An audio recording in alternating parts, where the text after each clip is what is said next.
வணக்கம். நான் உங்கள் அந்திகா லோகேஸ்வரன். வாசிப்பெரும்ப 662 நான் உங்களுக்கு வாசிச்சு காட்டுகின்றேன். நான் விழுப்பு தலைப்பு வாசிச்சு காட்டுகின்றேன். புத்திசாலி யாமை. காட்டில் நரி ஒன்று இருந்தது. அந்த நரிக்கு எப்போதுமே தான் புத்திசாலி என்று நினைப்பு. மற்ற விலங்குகளை ஏளனம் செய்து கொண்டே இருக்கும். ஒரு நாள் அந்த நரி உணவு தேடி அலைந்தது.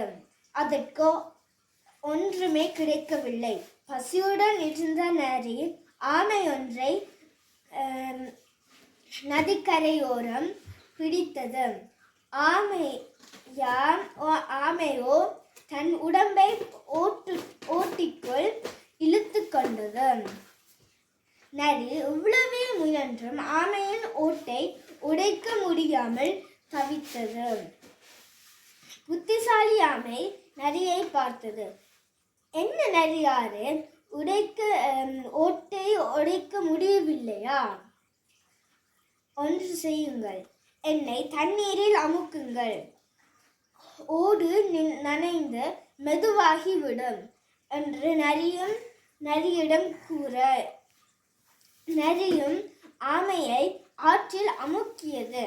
ஆமை விசுக்கென்று நீந்தி சென்று விட்டது. செல்லும் போது, நரியாரே, நீங்கள் மிகவும் புத்திசாலியாமே என்று கேலியுடன் கேட்டதும் நரி முகத்தை தொங்கி விட்டு கொண்டது. நன்றி, வணக்கம்.